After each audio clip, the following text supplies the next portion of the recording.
Have you ever had a manager who, as soon as you finished a document, they couldn't look at the content? They were, I don't know, changing the font sizes or doing something very particular to the work without even expecting the content.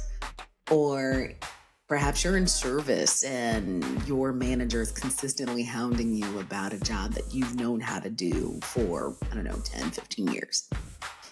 If this sounds familiar and if it's any way triggering, I'm probably talking to you. And today we're getting into the mind of your bad boss, the micromanager. Stay tuned. So your boss sucks. Now what? You ain't broken. Trust your gut. So your boss sucks. Now what? Time to rise up. Make the cut. Your boss sucks. Now what? Boss sucks. Now what? Boss sucks. Now what? Boss sucks. Now what? Hey folks, welcome to So Your Boss Sucks, Now What? I'm your host, Natalie Parker, and today we're talking all about micromanagers. First, I hope you all love the theme song. I'm super excited about it. We've had it for months and happy to release it for this season. And if you need to listen to the entire thing, check out our website so you can have it. It's totally a bop as far as I'm concerned. Do the kids still say bop?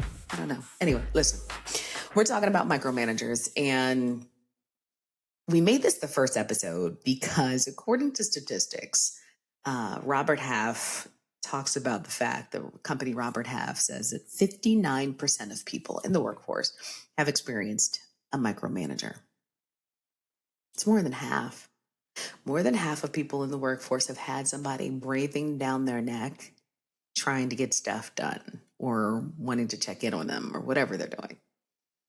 And that makes me think we're doing something wrong. We're doing something very wrong. Now, those of us who are in the leadership development space, we do this every day. We're still working on the managers. But if this is your first time listening to this show, we're here to help you, the person in the workforce trying to navigate the crazy. Most people have had a bad boss. Many people in the workforce, at least 85% of them, are disengaged for some reason. I'd venture to say, based on the 60% of us who have had a bad manager, specifically micromanager, here's probably the reason. That's probably the reason why. So you're listening to this because you need help navigating the bad boss. Your company's going to try to do whatever they do, if they do anything at all. Most managers have not had manager training, but if they have, they still need help. And so we're going to help you help yourself as you help your manager, okay? I first want to address what it takes to recognize a micromanager. There are several signs that you can all be aware of, and it might be helpful first for us to define what micromanagement is, right? Because words matter. According to the Internet of Things, right? So that's Webster's, that's Wikipedia. Micromanaging is controlling a situation or person with excessive or unwanted attention to minor details. Now, note this says excessive. All right, so it has to be like, not because they asked you how you're doing today. Let's not be so fragile. Not because they are checking up on a deadline that you're late for. It has to be excessive, unwanted, unnecessary, okay? A micromanager typically attempts to control either the person or an outcome. They insert themselves to something they already have delegated or should have delegated to you, and now they're coming back trying to reclaim or get insight or even help you along with the thing they gave you. Typical characteristics of a micromanager isn't someone who just does regular check-ins with low pressure, no pressure. This is someone who has potentially a high propensity of anxiety. Their anxiety rubs off on you. They want to be copied on everything in an email. They overcorrect for small, minor things. They often believe that their visibility equals productivity and may even offer to help, and it's not helpful. It's really important for you to know that most micromanagers aren't coming for you, right? A lot of the behaviors that we feel from our bad leaders is easy to take it personally. One of my favorite books is The 4 Agreements, and it talks about how not to take things personally. So that's step one. Don't take it personal. It's not you. it's them, unless it is you. We're going to talk about that in a minute, because sometimes some of us out there are less than, shall I say, accountable with our work, which means people have to check up on you. I'll talk to y'all in a minute, because this episode isn't for you, but I'm going to save some space just for you so that I can help you make sure you stay out of the triggering zone that creates the behavior of micromanagement in the first place. Okay. But for those of you who are not those people who actually do your job, come to work on time, have a level of both mastery and understanding of your job, I'm talking to you. Micromanaging behaviors are everything from requiring multiple approvals on things that are unnecessary. Like, all right, so if you're in hospitality and you make the bed and your manager wants to see every bed you make, that's too much, right? It's not necessary. If they hover over you while you're doing something. I knew a leader once that they would send me an email. Then they would send me an instant message. Then they would call me. And if I didn't answer them, they would show up at my door. No lie, like within minutes of each other. Why do I know this? Because I would be on conference calls and I'd get the email, then the instant message ping, then the phone call, and then you're at my door like 30 minutes later. And I'm thinking somebody's dying or something's on fire. Nope, you just wanted an answer immediately. Very productive. Great use of your time, sir. They give direction to the point where it's so granular that you have no like room for creativity, your own input, your own autonomy. They struggle to delegate tasks. They may give you something and then take it back like, nah, I got it. And they don't like uncertainty. They want to know the very specifics, everything you're going to do before you do it. These are some common characteristics of a micromanager. And it happens a lot. More often than not, micromanagers want to control. And so people who have controlling behaviors, who don't like to trust others, Gallup, the research organization, will say that most micromanaging activity is control. And they will say it's a lack of trust. I don't disagree with that, but I would say more than a lack of trust, it's a desire to control. And maybe it's a desire to control because they don't trust. Whatever it is, it typically makes all of us feel like exhausted. You may feel like you're crazy. You may feel like you are unnecessary because the boss is giving you so much direction that you don't even get to use your brain. It's literally just, you're an automaton, if you will. You're just doing the thing they ask you to do. Like, okay, I'm just going to shut up and color and go home. It's very demotivating. And the studies will tell you that many, many people feel that, when they have a micromanager, that they don't have room to do their job. They feel exhausted. It really does suck the life out of you. Hence, so your boss sucks, now what?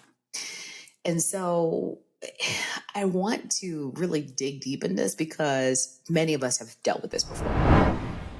All right, so let's dig into the psychology around micromanagement. Like I said, some of it's a fear of control. Another part of it is tied to, which I think is a byproduct of a fear of control, is wanting to be the expert in the room. I remember being hired by a company because I had a deep background in both HR and organizational development. And I was hired to design programs and frameworks for the organization to implement. And the leader that I reported to at the time consistently questioned, pushed back on like normative things, like things that are widely accepted in my field of study, right? And it was exhausting because I would end up like trying to educate, which that leader didn't appreciate. And I could appreciate, like, I can understand, like, okay, I don't want to look like, I don't want to say better than her. It was having to educate while still feeling like the leader, allowing the leader to be the leader without her realizing that she was not fully aware, that she didn't know. So that was always fun. I've got the expertise. You don't. I need to educate you on why we're taking this approach. You don't want to hear it because you think you know better. Fun times. It was always fun. Sometimes these leaders have a low tolerance of stress. or ambiguity. And so if they don't understand, it drives them to be more controlling and pushing you into a corner that they can manage. I will tell you, so to all of you who have a high level of expertise, a high level of intellect, all of the things, you may often find yourself under a micromanager, not because you're smart and not because they're dumb, but because their level of capacity to understand is smaller than yours. Without getting technical, Elliot Jacks is the father of organizational hierarchy. And he talks about this thing called stratified organizational theory. And the idea is this, is that each level of organization has level of thought process. So you think of the military, a soldier has, work in, work out. You do the orders, you come back and get more orders. Where the higher you get in the organization, the more capacity, the more decision-making, the more latitude you have. Some of us are in lower level of positions, but have a higher capacity than our managers. And that creates micromanagement. Because if the leader is not secure, if the leader is fragile, if the leader has any level of desire to control, it will come down harder on you because they don't understand it. I'm going to say it again. It may be simpler. Sometimes you have micromanaging leaders because you're smarter than your leader, and that makes them feel bad. Full stop. I'm sorry. Yeah, it's hard. And so these are the things that trigger, that create the psyche of a bad, as a micromanaging boss. It's fragility, it's control, sometimes it's lack of understanding. Sometimes it's the leader who has achieved a level of success and does not want to be embarrassed or taken advantage of. So they're going to make sure that they show up good, and managing you and controlling what you do is a reflection on them. Hopefully some of this is sounding familiar to you. These are some of the things that you see, right? Now, I want to take a parenthetical pause right now and talk to my people who don't do their job. If you are a person who does not do your job, who does not come to work on time, who is not accountable, who has errors in your work, who may not know what you're doing, no harm for the most part in terms of being there. If you are sober about where you are and you're working towards better, I'm happy for you. But if you over here being triggered by micromanagement because you have not showed up to the plate doing your job, I don't have a lot of empathy for you. I'm sad for you, but do your job. Because some of the micromanaging is required because you're not showing up accountable. I define accountability as a reconciliation of your words and actions over time. Meaning, do you do what you say when you're going to do it? Do you do what you say you're going to do when you're going to do it consistently? And if that's not you, then you don't get to complain about your bad boss. Not yet. They may still be bad, but I'm going to need you to do better to take the bad that you have and bring it to the table off the equation. Because I promise you, if the company were to ever evaluate it, they're going to get rid of you before they get rid of your bad boss. Facts. All right. Now that we've kind of gotten that off the table, I do want to say something. I think this is the funniest thing. I came across a song because I believe that music is the psychology of our culture, right? You can tell where the culture is by their music. And there's a group called Tongue Bunny. You guys should listen to the song. It's hilarious. Tongue Bunny wrote a song called Hypervigilant Micromanager. You can find it on Apple and Spotify and all the other things. And I was just looking to see, has everybody written a song about bad managers before, specifically micromanagers for this episode? And the lyrics to the song are hilarious. One of the beginning lyrics are, "You've got eyes like lasers, heart like a scanner, clocking every move like you're some kind of manager. Red ink dripping from your holy hands while your deadlines die. I'm your biggest fan. Your desk is a war zone, files and flames, but you're chasing ghosts in your hallways. Hallway game zoom in, trying to find a crack while the floor falls from underneath your paper stack." Somebody has had an experience with a micromanager. Y'all go listen to the song. It's hilarious. I don't know who Tongue Buddy is. I couldn't find a lot of information on them, but shout out to the lyrics of the song are hilarious. And I think it captures what we feel. When you have a micromanager, you feel stressed, you feel exhausted, you feel anxiety, just the anxiety of seeing the email, from hearing their voice to knowing that they want to meet with you. It is stressful. And it gets you to the point where eventually you will first feel crazy and then you will feel resolved that you're just going to do whatever they ask you to do. You will resolve to what I've heard said, just to be shut up in color. I'm just going to do what you asked me to do, get my paycheck, and go home. And it's an easy way to be because micromanagers are draining. They suck the life out of you. But I think I have a better way for you if you just bear with me. The first thing I need you to do is I need you to take a minute and breathe. Recognize that if you are doing your job, you do have mastery and you're not causing all sorts of team dynamic problems, stressing people out. If you can really clearly, with a clear conscience and the cooperation of other people in your team that it's not you, take a beat, take a breath, and appreciate that it's not you. Then decide not to take it personally. All right? From there, once you decide that, I then want you to identify what success looks like for this job. Not for the task that you're given for the day, for the job. Are you there to get a skill? Are you there to get a check? Are you there to get the insurance? I don't care what it is. Define why you're there for now. You can be anywhere else later, but define why you're there now. That is your why. Keep a hold of your why. Stay there and hold that just for a minute. Keep that always in front of your face. That's your motivation.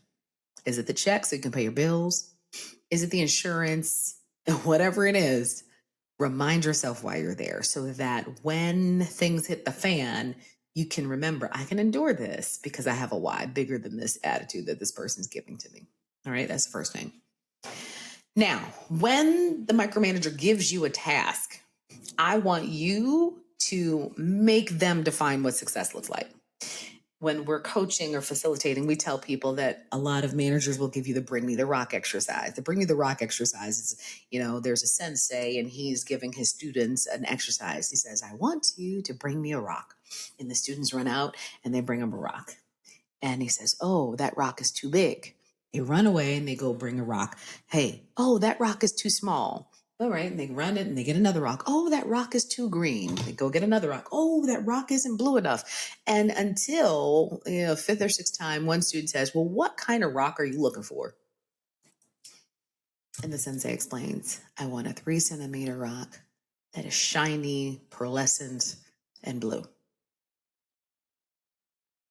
It's easy to think that you know what the rock is, and you may know what the rock is, but maybe your manager doesn't. And so I strongly suggest that before you start any task, make your leader define what success looks like. All right, you want me to do this report? What does that look like? Who is it going to? What is it for? How many pages?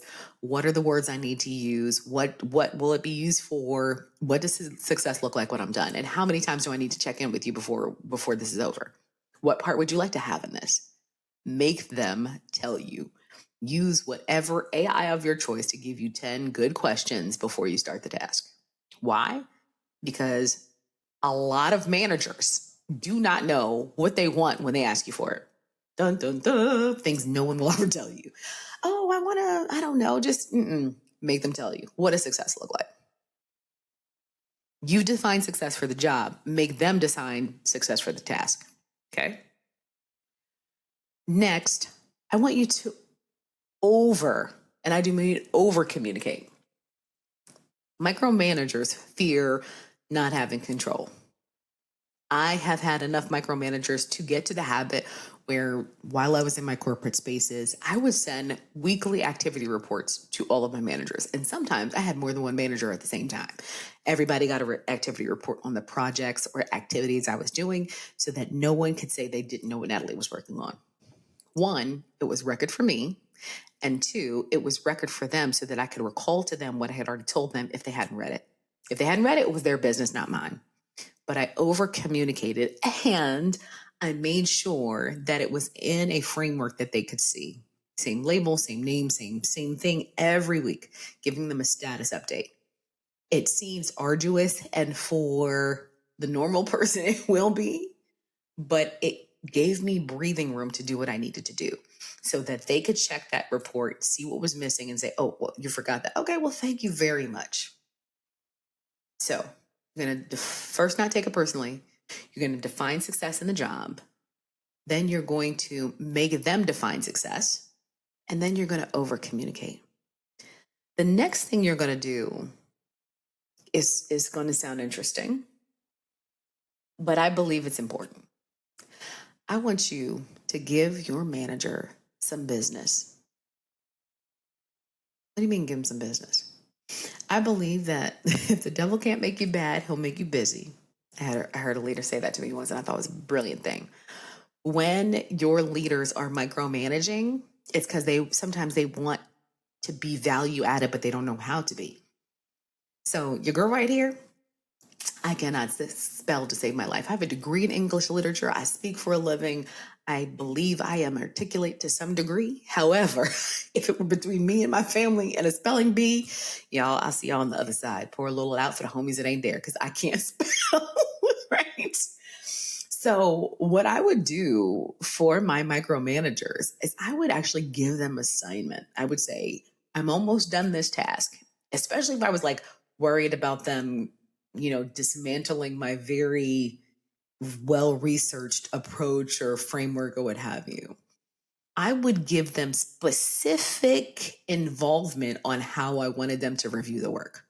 So if you've got that leader who is, can't read your writing because the fonts are in different sizes, or if you have that leader who, wants things a certain way, fine, deal with that. But specifically say like, hey, listen, the fonts are not done yet. I have not finished formatting. So address it up front, but then come back and say, but here's where I need your help. Even if you don't need their help, by acting like you need their help, you are giving them a sense of control that they otherwise didn't have. Give them some business. Give them a task that you need their help with. Maybe you need it, maybe you don't. But you're creating goodwill by feeling like they might need you, or you might need them specifically. And if they do, if this is something that is beneficial, they will feel sometimes a level of superiority that they need to be comfortable that you need them. Jedi mind tricks, right? But it's true. Give them some business. Give them a task that you feel like they can do. Even if you already know how to do that. Hey, I need you to look at this. I was really concerned about this one right here. Can you give me your feedback there? What do you think would work better? Small tidbits too. Use their words, use their language. Notice their patterns so that you can anticipate it, right? Whether it be their pattern for the font thing, whether it's their pattern for when they come evaluate this, try to anticipate that, document that so that you don't have to keep tripping over that speed bump every time they come around. And finally, resolve that you get to choose what you get mad about. At the end of the day, especially if they're not making it a performance issue, this really is a classic micromanager that's not trying to manage you out of the organization. Just resolve that this is them. Why? Because you've already defined what success is for you, whether that's the job, the paycheck, the skill set you're trying to acquire, the visibility you're trying to acquire. You can endure it for a season as long as you understand why. As long as you understand your why, you can get through this. But you can train your micromanager on how to engage with you by anticipating their behaviors, by defining success for yourself, by making them define success for you in any given task, reminding them that this is what they wanted. Hey, listen, in our first conversation, you said you wanted this. Oh, it seems like you changed. Can you clarify? Hold them accountable to the thing that they said. Because when you do, you get more clarification and they start to see their own pattern without telling them, I told you so. All right? Define success for the job, for you. Make them define the task. Over communicate. right? Give them updates before they ask for it, and then give them a role and a task. When you do this, you will have a better situation on your hands because you will have more control, a little bit more autonomy, and perhaps even give yourself some breathing room for your manager to be more functional. I'll give you this last tidbit that you didn't ask for, but it's this, is that most micromanagers are not leaders. Most micromanagers are not leaders. A person who manages something manages a task until completion. A leader is someone who is going to look at you, see your skill set, create vision, help you grow and expand. Don't expect that from your micromanager. They ain't got it. They just don't. Micromanagers may see talent, they may see capacity, but generally speaking, they don't know what to do with it.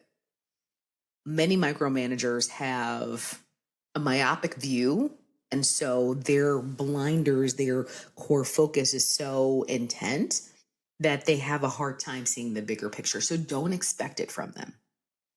That will keep you from being more frustrated than necessary. And you can look to other people for the kind of visionary leadership, for the kind of innovative leadership that you can benefit from.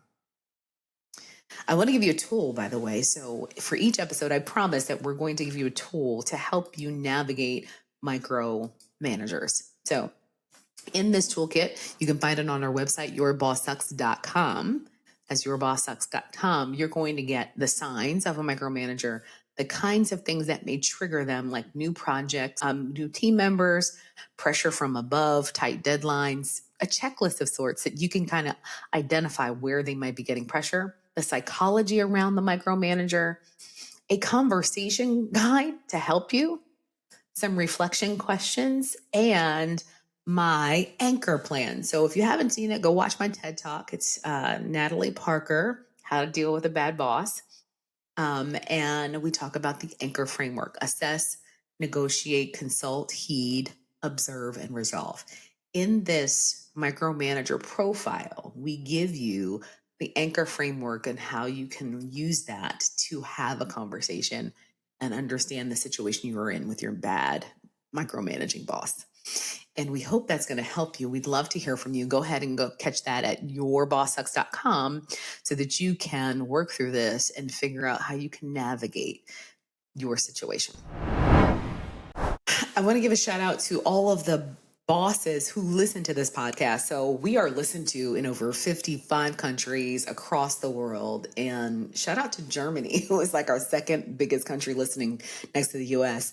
And I want to also, give a shout out to those bosses who are listening. I have a lot of leaders say, I listen to make sure I'm not the bad boss. So don't feel bad. I had one person actually say that they shared this with their manager because they said that, hey, Mr. Manager, she's talking about you because we can't stand you because you act like this. So feel free, if you feel comfortable, if you have a good relationship with your manager, flip it to them or flip it to a friend who's going through something. But either way, shout out to the managers who are listening. I want to also, if you find yourself in this micromanaging space, if you find yourself hounding your team, feeling like you can't get your hands on everything and all the details, I want you to reflect a couple of different things. One is you can't control everything. Two, maybe the systems around you aren't set up to help you feel more comfortable. How do you help your team engage to leverage their skill set to help you be more aware and informed? Find ways that they need help rather than imposing yourself, and recognize that micromanaging isn't like a coveted trait of leadership skills. 60% of people have experienced micromanagement, and 55% of people, especially executives, say it hurts morale and productivity. So you're not making your people better, you're actually making them worse. Make sure that you recognize the value of autonomy, engagement, and letting people own their jobs so that you can get the most out of your team. Keep listening, keep being open to feedback, all of those things, managers. If you're a shout out to your manager, if you're here listening, we would love to hear from you and what you're getting out of this.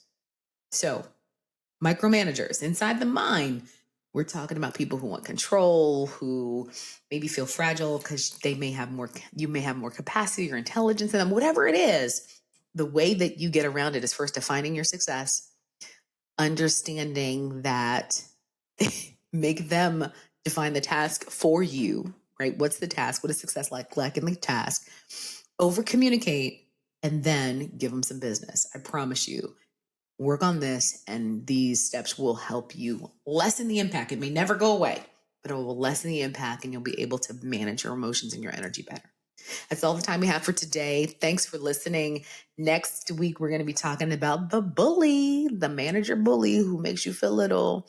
Apparently, they didn't graduate middle school or high school or whatever it was, but we're going to talk about that, how it impacts you, and how to navigate. That's all we have for now. Thanks. And remember, don't let your boss suck the life out of you. So your boss sucks. Now what? You ain't broken. Trust your gut.